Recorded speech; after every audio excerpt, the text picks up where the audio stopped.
Donc aujourd'hui, si je vous parle des mariages géorgiens, c'est parce que j'ai reçu ce commentaire-là.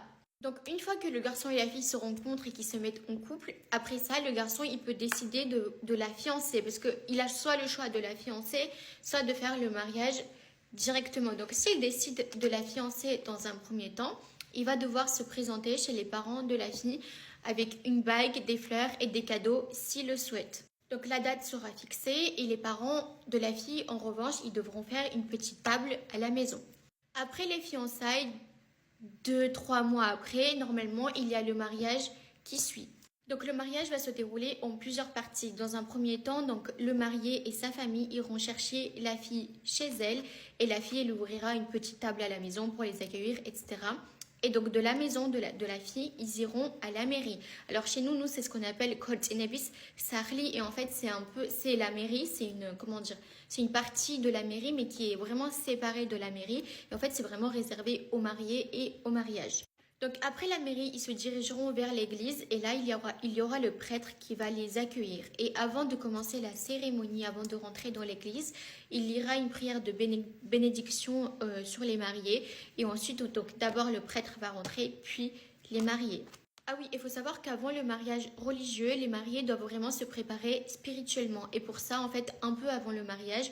Alors ils sont pas forcés à le faire, mais la religion le veut, donc ils doivent jeûner, prier et se confesser. Encore une fois, ils peuvent refuser de le faire. Donc une fois qu'ils auront fait leur entrée, ensuite le prêtre, il bénira les alliances et ils feront l'échange des alliances entre eux, qui sera aussi béni. Donc après l'échange des alliances, il va y avoir le couronnement et là c'est vraiment le prêtre qui va placer les couronnes sur la tête des mariés et ça c'est vraiment très particulier à l'orthodoxie. Et en fait, il faut savoir que ces couronnes-là sont reliées par un fil et en fait le tout, donc les couronnes plus le fil qui les relie, ça symbolise vraiment l'union devant le Christ et ça symbolise aussi leur royauté spirituelle. À la suite de ça, le prêtre il lit des passages de la Bible et une fois qu'il aura fini de lire ces passages-là, ils feront la danse d'Issaël.